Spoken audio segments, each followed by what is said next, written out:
A membrana plasmática ela possui em torno de 6 a 9 nanômetros de espessura e tem uma composição lipoproteica, também conhecida como uma bicamada fosfolipídica. Quer entender um pouco mais sobre isso? Meu nome é Pedro Maito, sou professor de biologia e te convido. Chega aí!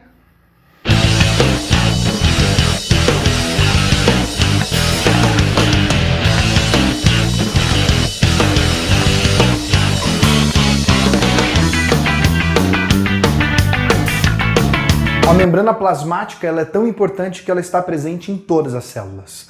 Na procariótica, na eucariótica animal, vegetal e também nos fungos, desempenhando as seguintes funções. Ela reveste. Algo que reveste automaticamente protege.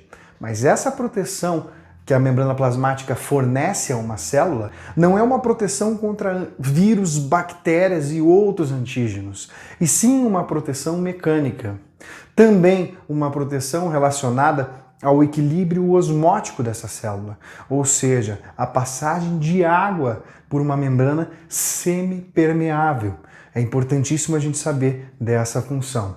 Ela também isola e delimita. Isola e delimita?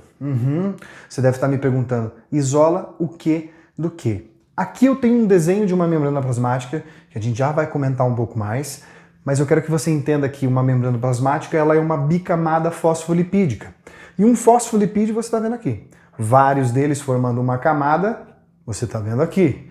Vários deles formando uma outra camada, ou seja, duas camadas, uma bicamada fosfolipídica, você está vendo aqui.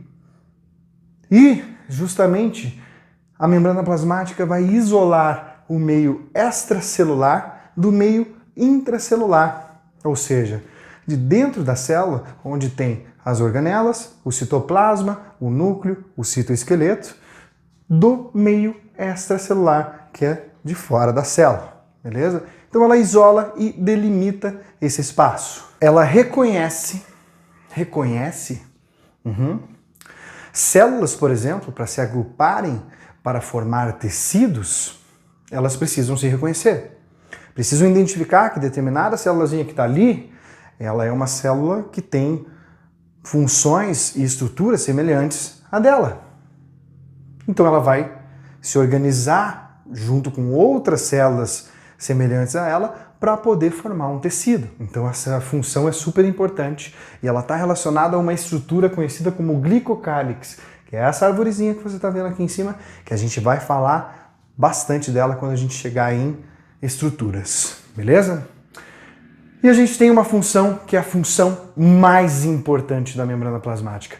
Essa aí você pode colocar um asterisco do lado aqui, pode riscar, pode grifar, que é justamente a função permeabilidade seletiva. A permeabilidade seletiva é justamente a habilidade de uma membrana plasmática permear, ou seja, permitir a entrada e saída de algumas substâncias. Mas não entra tudo o que quer e nem sai tudo o que quer. Quem define o que entra e o que sai é justamente a membrana plasmática. A membrana plasmática seleciona o que entra e o que sai. E essa função é justamente isso, uma das funções mais importantes da membrana plasmática. Você deve estar vendo esse desenho aqui. Esse desenho é de uma membrana plasmática. Ah, jura, professor?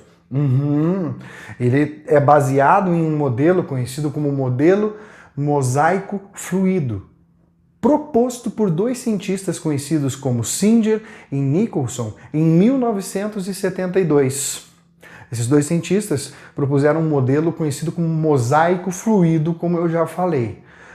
Mosaico fluido. Mosaico, pessoal, ele é feito por algumas peças, né? E esse modelo aqui também. Ele tem algumas pecinhas aqui. E ele é um modelo que é fluido, certo? Ele tem uma certa fluidez.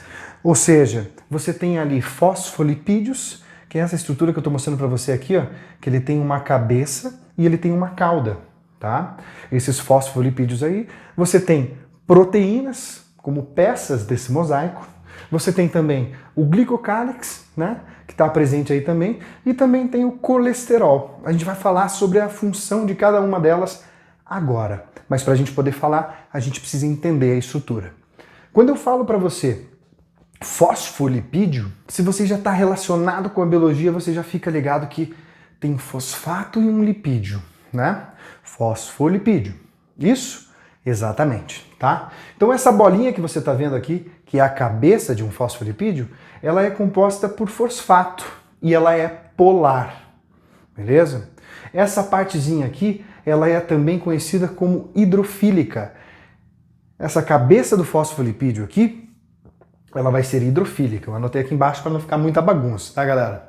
E aqui o que acontece, gente? O que significa ela ser hidrofílica? Significa que ela tem afinidade com a água. Ela se dá bem com a água, beleza?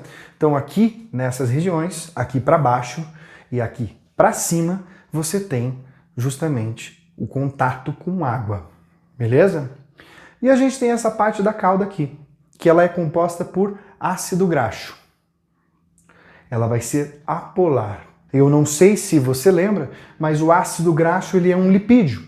E lipídios não têm afinidade com a água. Por isso nós dizemos que essa cauda aqui dos fosfolipídios ela é hidrofóbica, ou seja, ela possui uma certa fobia à água.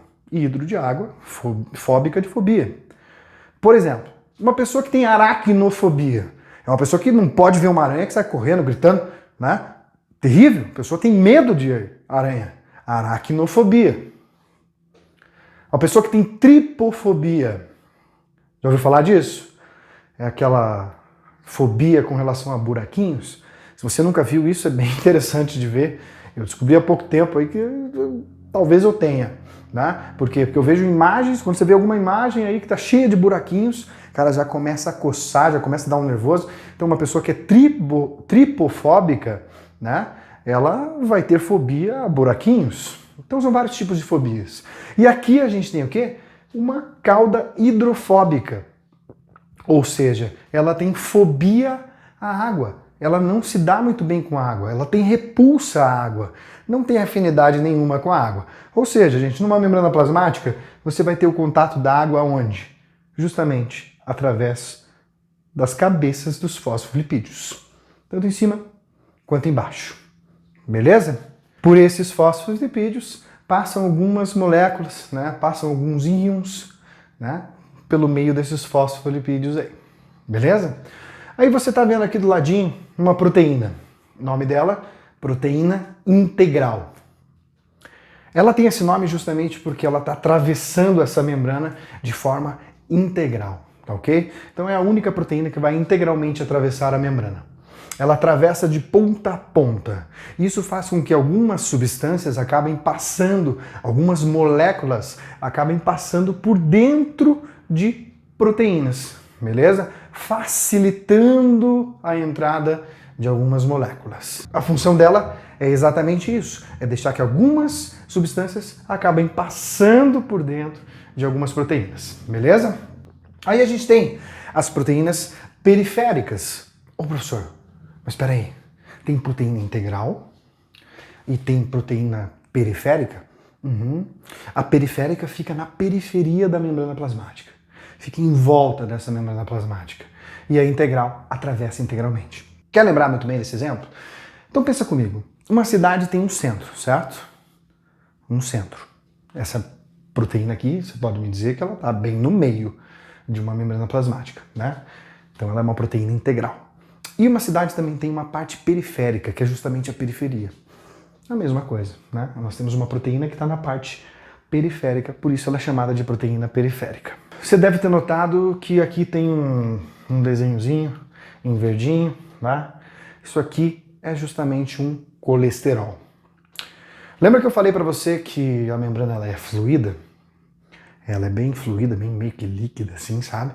E para manter uma certa fluidez, para que ela não vá se arrebentar, a gente tem justamente um colesterol atuando de forma estrutural nessa membrana, fazendo com que ela não vá se arrebentar, que ela mantenha uma certa fluidez, mas que também não exagere demais, certo? Então nós temos esse colesterol. Aí você vai falar, professor, mas o colesterol é ruim, né? Ele acumula nas veias, acumula nas artérias. Gente, tem vários tipos de colesterol, dois tipos, né? O HDL e o LDL.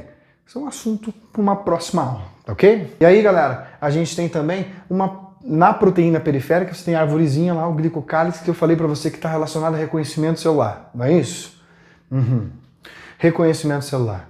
Como, por exemplo, né, não só para formar os tecidos e tudo mais, mas também se por um acaso você precisa receber um órgão, né? Você vai fazer um transplante de órgão. Espero que você não tenha que receber isso na sua vida, mas tô dando um exemplo, tá, gente? Vamos dizer assim. Se aquele órgão que você vai receber for rejeitado, é porque o glicocálix reconheceu que aquele órgão não é um órgão teu. Certo? Então, num transplante de órgãos, é muito importante saber se aquele órgão não vai ser rejeitado. E vai ser rejeitado justamente por quem? Por essa estrutura conhecida como glicocálix. E aí você deve estar estudando e deve ter visto lá algumas palavrinhas como glicolipídios e glicoproteínas, que estão nessa membrana aqui. Deixa eu te explicar o que é isso aí. Um glicocálix, ele é feito justamente de carboidrato, glico, né? Então dá uma olhadinha. Esse glicocálix, quando está associado a uma proteína, ele vai ser chamado também, ou melhor, vai ter uma composição de glicoproteína. Então é um glicocálix que está numa proteína periférica, beleza? E um glicocálix que está justamente em um fosfolipídio, ele vai ter a composição de glicolipídio. É isso que você está enxergando aí. Você tem aqui um glicocálix que está num fosfolipídio e você tem um glicocálix que está numa proteína periférica. Tá ok? Então, pessoal, espero que você tenha gostado dessa aula. Se você gostou, curta o vídeo, compartilha com os teus colegas, compartilha com quem precisa, galera. Essa aula aqui é muito importante para que você possa entender membrana plasmática. Na próxima aula, a gente vê os tipos de transportes de membrana. O ativo, o passivo por difusão simples e difusão facilitada. Nos vemos na próxima, então. Um grande beijo para vocês e até mais.